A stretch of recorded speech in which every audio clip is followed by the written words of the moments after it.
Living in the 21st century is proving to come with a lot more challenges than we ever could have expected. We're facing global pandemics, still confronting systemic inequality, and trying to turn back the clock in the race against climate change. Some would say the odds are against us, but I work with the perfect role models that we can look to change that. And they've already shown us that by making ourselves more adaptable to change, taking advantage of our surrounding resources, and doing both of these things in a timely manner, we can see ourselves thriving.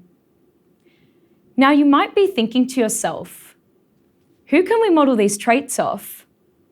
And to that I'd say, not who, but what. Now, you probably thought I was going to start listing off amazing change makers or Nobel Prize winners, but in actual fact, my answer's a bit less conventional. The things I think we could model these traits from are weeds. Yes, I'm talking about those pesky plants with the flimsy leaves that always seem to be growing out of the cracks of concrete footpaths. And no matter how meticulous you are in your efforts to remove them, you can just never quite seem to get them all. And even if you think you did, it wouldn't matter, because in 2 weeks' time they'll reappear out of seemingly thin air. It's no wonder we spare no appreciation for them. It's also not just our gardens that they're affecting either. Weeds wreak absolute havoc on so many of the world's precious ecosystems. Invasive vines, for example, can entirely suffocate whole understories of rainforest by growing an entirely new canopy on top of them, using the already established plants as supports for them to grow on. From there, they'll shade anything underneath them from all sources of light, which, if you didn't know, is how plants make their food to survive. These effects can cascade up the food chain, affecting the herbivores that would have eaten the suffocated plants, and then the predators that would have eaten the herbivores that would have eaten the plants, and so on and so forth. But can we even blame them? I mean, these so-called evil weeds didn't historically evolve in the ecosystems they now inhabit. They're just making the best out of a situation that they never should have been exposed to. Now, there's some debate about the official definition of a weed, but the scientist Bible Wikipedia tells us that a weed is simply a plant in the wrong place. And they can get to these places in a multitude of ways, like being shipped overseas as a garden ornamental, which then escapes into nearby bushland, or by having their seeds stuck to the fur of exported animals, which will then later drop into new territory. Historically, weeds have some sort of vector involved, like humans or animals, that allow them to inhabit these new areas. But with the onset of climate change, these weeds are finding even more ways to push their natural range limits on their own. As global temperatures get hotter, plants in warmer regions are being shown to start moving and dispersing away from the equator so that they can function at temperatures that are cooler and more optimal for them. So this really begs the question, what makes these invasive weeds so much better at survival than all the native plants that they're competing with? And the answer is, it's really complicated. If we look at weeds through a scientific lens, you'll find that the most successful ones are those that grow quickly, reproduce early, and compete fiercely. You'll find this is true for those that have been displaced by climate change, but overcome it by moving poleward. Their fast life history strategies and resistance to the effects of warmer temperatures allow them to keep up with the quick pace of climate change. Unfortunately, though, for the slow growers that take years to flower, produce seeds, and disperse, they simply wouldn't have stood any chance in fleeing their warming environment before it was too late. But these traits alone aren't always the reason that weeds do better than the native plants that they're competing with. In about half of all invasive plant species, the reason that they're so successful is because they've run away from all their problems, specifically the things that are trying to eat them. One of the target species in my research is the oxeye daisy. It's a humble little plant that's native to most of Europe, and it produces a spectacular sea of white petals when it's flowering in large clusters. Because of its beauty, this daisy was shipped across the world as a garden ornamental. And one of the places it ended up was right here in Australia, where it probably escaped someone's garden and continued to disperse further into nature. Now you might be thinking to yourself, how could a small flower encroach into already established communities of native plants that had evolved there over millions of years? It should be practically impossible.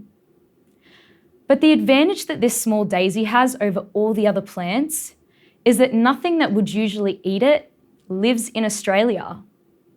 All the insects and herbivores that would usually target this small plant are still over in Europe.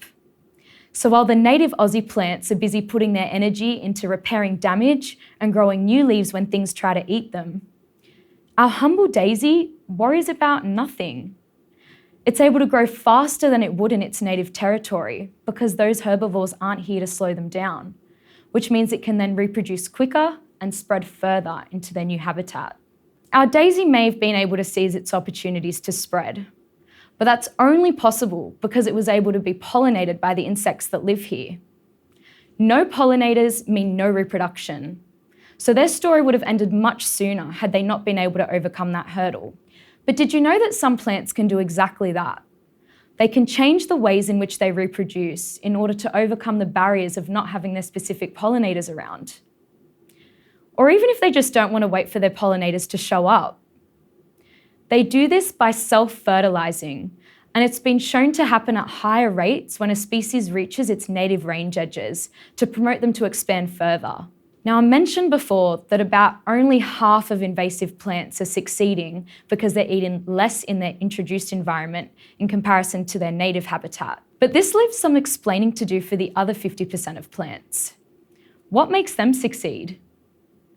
For some, it could be that they fix nitrogen in their roots better than all the other plants around them, meaning they can attain more nutrients from the soil, grow quicker, and spread further. For others, it could be that they fit a very specific niche that no other plant in the ecosystem was able to exploit. Like exotic parasitic mistletoe that literally drill their roots into the sides of trees and suck the water and nutrients right out of them, like they're a giant wooden straw. Now, I'm in no way suggesting that we all go leeching off of those around us and exploit them for our own personal gain. But I think we can all appreciate the innovation of these mistletoes. I know they're bad for our ecosystem and they're really causing problems. But if we want to get metaphorical here, aren't they just thriving on the support of those around them? Well, if that hasn't got you convinced, then perhaps this will. Because they're known to seize any opportunity, weeds are best at rapidly invading disturbed sites, including farmland, logged areas, parks, and bushland with altered fire regimes. In agriculture, weeds run wild across fields. And this is a massive problem because farmers are seeing a reduction in their crop yields. These weeds are so successful that the engineers even had to get involved. And as of this year, they've created a robot that can kill 100,000 weeds per hour with lasers. Essentially, these weeds have taught us to learn from our mistakes by showing us that prevention is better than treatment in almost any scenario they're involved in. What I'm really trying to get at here is not that we should be like weeds, but that we should learn from them. Because unlike weeds, we can't run away from all our problems. We can't, or rather we shouldn't, parasitize the people closest to us. And we're definitely not having self-fertilized babies anytime soon. The 21st century couldn't be further from what anyone envisioned. And like weeds, we too are now stuck in the wrong place. But for us to have the chance to turn the 21st century into the right place, we should all take a leaf from a weeds book and learn to thrive, no matter the circumstances.